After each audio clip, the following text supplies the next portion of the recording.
first thing, I'd like to welcome you all back to Apprehensive Perceptions, 5dworldmedia.com, and been getting to ask some questions in regards to the research. People been asking, why asking for support for research? First, we need to understand what researching is. Researching is picking a particular topic and going out and discover how to answer that question. So the first question is are we human? And if we are human, then what makes up and constitute a human? Okay, so the bottom line of this research is this. We are searching to find out who we are. And once we find out who we are, it will show what others are. Okay? That's how research works. You go in to find one specific thing, and when you find that specific thing, in order to get to the conclusion of what those specific things are, you have to rule out the other things, which means you have to automatically, inherently discover them. You can't rule out anything unless you know what you are ruling out, right? So you have to list a certain amount of parameters in order to go by, and then when you reach those parameters, you need to distinguish between those parameters and the parameters that you actually found, right? So it's controlled. So the research is going to go like this. I believe that I'm human, but I don't know what a human is, because I know that there are other beings here that look like me that are not. So what are they? All right, so how can I distinguish between me and them? What is the demarc point? What is the separation that makes them and me me? It makes them and me me. So how do I do that? So the way that I have to do that is first decide what I consider myself as being, based on my experience, based on the knowledge of myself. Okay, not on the knowledge of what I've been taught, but the knowledge that I know of myself. And then you start looking at the other individuals. And the research goes out into, the only way is you got to get a snapshot of society. You can't do it by yourself, so you need a group to pull from that you can see the differences in you all. It's way past skin deep, but it's actually on a spiritual level. It's an aura level. It's a higher chakra level that we must look into. So this thing means that you have to get into some conversations to get people calmed down enough that they can actually reveal who they are or talk to you about who they are without becoming a threat to themselves or a threat to me or me a threat to them, because that's what we're getting into. In order to discover who you are, you have to discover what something else is to make a determination between what you are not and what you actually are, and what they are not and what they actually are. So, with that being said, let's talk about this that shows off the top a differentiation between us all. Popular Science has put in a research.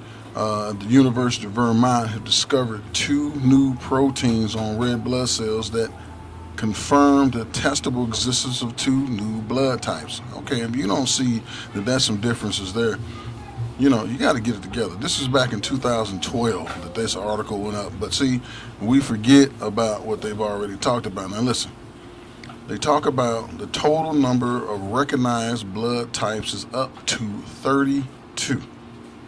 32 different blood types. Now most people know blood type has been what? O, A, B, AB, right? That's what the doctor asks you, what's your blood type, if you know it, and you should, or at least know what they told you it is, right?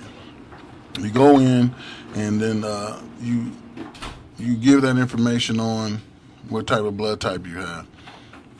But there's up to 32 different blood types. So if it's up to 32 different blood types, then that means there's possibly, at least we know there's 32 different types of configuration of so-called beings. We can't say they're humans. We don't know what the test was, who they were testing. All right, and where do these people come from, or where do these test experiments come from? What 2 new blood types that they had? Where did these blood types come from? The 2 new blood types, where did they come from? They just discovered 2 new blood types, but off of what? So the point is this: there are different groups that are here, and that's what we're in search of to find out who those groups are and what part of those groups do we belong to, if we belong to any of them. All right, so if we up to 32 different types of blood types, and by the way, me and my wife, we do the blood type diet. And what that is that we eat things specific to what we've been told our blood types are. We've done tests and we've done these things, and we've had 2 children and lost up to 70 pounds between the two of us on changing the way that we eat and configure our food into our bodies or to our machines, and that has helped us. And we're still going on. So blood type has a significance. The Orientals or the Chinese people in particular, when they hire people, they ask, I think the Japanese do it too, they ask, what's your blood type? Blood types associated with zodiac, blood types associated with personalities. So blood types are very significant. Or do they know more than what they're telling us? This is where we get into the apprehensive perceptions. We start getting into this. They telling us that they ask about your blood type because they want to know what type of personality you are. But there's 32 different blood types. So what if I came in there and said I'm AB chromosome 378? Man, they probably walk me up out the building, right? Because we don't know what their blood type is. How many of you have actually went and researched to find out how many blood types it is? How many of you even know what your blood types are? You send in your saliva into these agencies to find out what your DNA is made of. Don't you understand when you send your saliva on those tubes that they now, and you put your name on it and everything that's on there now, they categorize you and catalog you. Now they have your DNA. And now they put you into the place. I'm not saying don't do it. I'm just saying that that's what it is for. And what pool are they pulling their genetic information from? From where? I mean, what box they got in the back? And they can just go in there with your saliva and say, okay, then this person is a part of this based on what? Where did he do all these statistics from? So all that's to say that someone is doing statistics. Someone is gathering information, putting it together in some type of algorithm and coming up with these conclusions based on DNA. And with that being there, that means that someone's doing the same type of research. They're trying to find out who y'all are. Instead, we're trying to find out who we are as individuals. Someone else is trying to find out who you are and cataloging who you are and what you are so that they know what's on the planet. All right. Here we go. So, apprehensive perceptions, the mind control elimination workshop. Thank you for tuning in. We'll be back. All right, this is L with 5dworldmedia.com on the apprehensive perception and mind control eliminating workshop. Now, I was just having a discussion here locally in regards to, different types of species. And this is what this research is about. Now, we're getting started, and this is revving up quick, and it's cool. It gets scary sometimes because you actually have to entertain different ideas and approach, or different people approach you and you approach them. And by us going out and seeking who we are and finding out who we are is to find out what something else is, right? Doing research, people need to understand. So I've been asked questions about the research and then about this other topic I'm getting into, which is the blood types.